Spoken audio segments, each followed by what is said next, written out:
This is the chip that was labelled Smooth Dillon. It's quite a modern technology. There's a lot on this chip, but we'll have a quick look round. There's quite a lot of pads on this one. So you can see there's pads around the outside here. Lots of pads. Let's get that back into focus. Doesn't seem to be flat on the stage for some reason. These look like large transistors, so a bit of a driving circuit there, some kind. Not being an expert, I'm not entirely certain, but it does look like there's some higher current stuff going on here.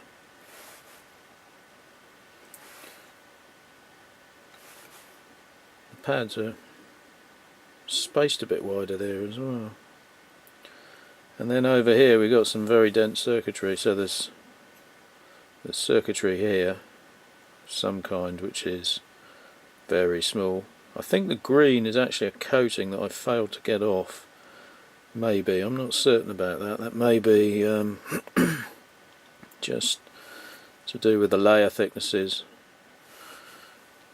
You get some amazing colours on this microscope.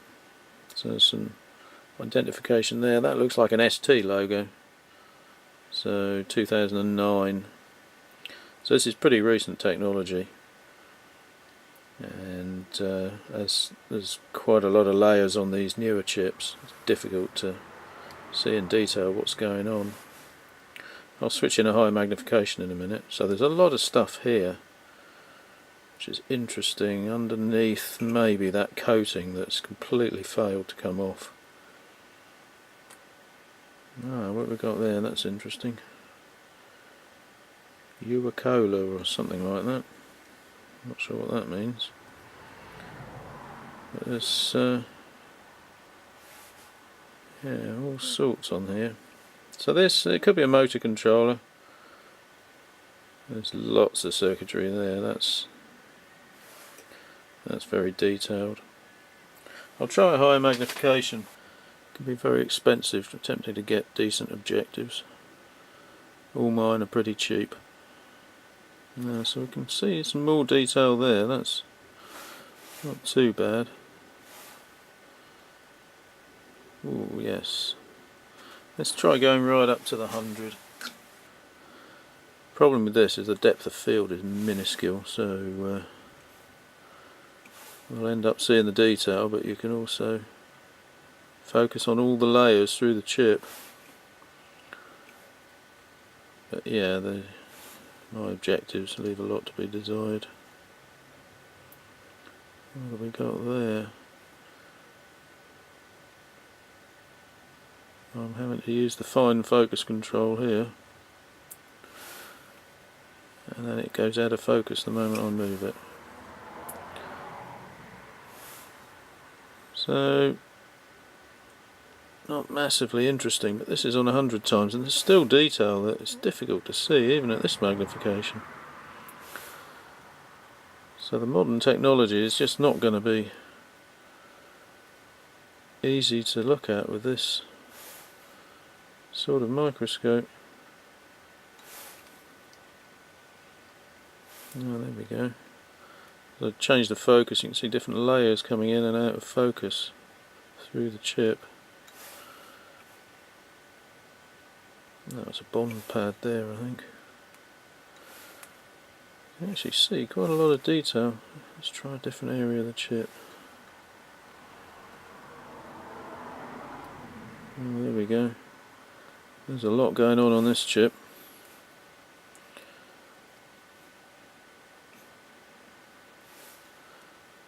Yeah, so that's the Smooth Dillon. I may get a die shot of that, but I don't think that'll be for any form of attempting to work out what the circuitry is. It's just too detailed. There's too many layers as well. It's difficult to get through and get a die shot of all the layers without stripping them off. This is the LSI chip, and you can see the LSI name there. Looks like 2011 for this chip. I'm on the 20 times objective here, so it's quite high magnification. There's a lot of bond pads on this chip. You can see them running around the edge. Loads and loads of pins. So this is going to be a very complicated chip. That's just one side. We go down the other side, more bond pins. So there's a lot going on here. This chip's doing a lot of thinking. More and more and more and more and more and more, and everyone's got a different pattern on it. And then along the other side, third side, even more. Just goes on and on. So it's like some sort of cityscape, this one. And up the fourth side. So this is a serious chip. There we go. So that's the other side, and then I think we're back to the LSI. There we go, the LSI name. So you can see the corner markers there. Let's have a look inside. Let's just scan through, see what we see. I think I will do a die shot of this because it's just such a complicated chip. It'd be interesting to get an overview of it. I've not managed to do that on the microscope, even on the 10 times objective, which I might switch that back in actually. It'll be a bit quicker scanning through with that one.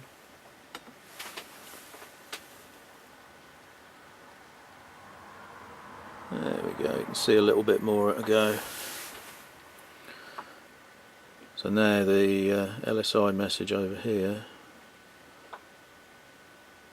that's a bit smaller but you can still read it.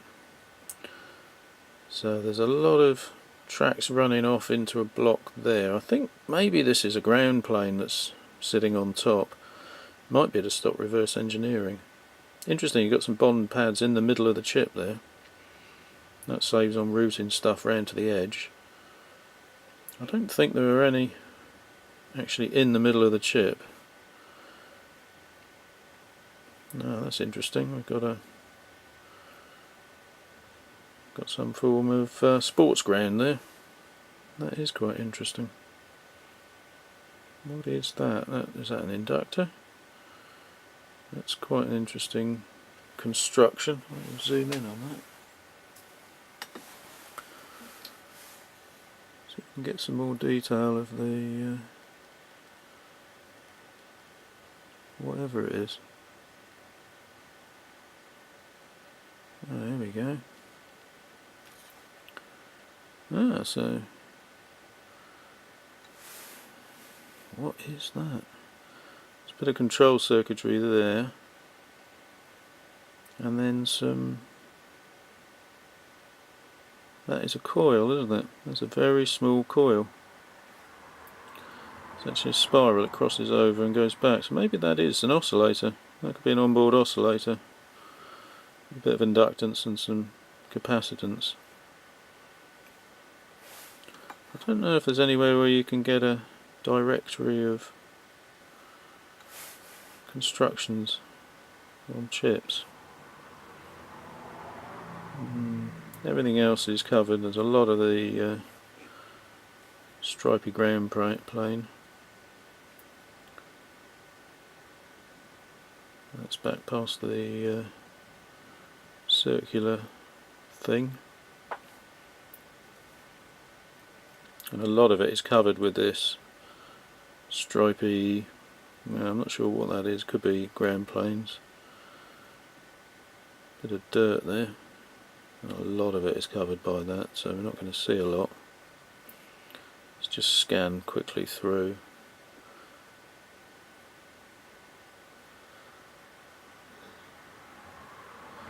You can see a vague inkling of what's underneath. Some areas are open, that's strange. Could be a memory matrix, I suppose, some sort of ROM. I Don't know if there's a controller or any sort of processor on here. Yeah, there's something there in the bottom left. Just check there's nothing interesting here.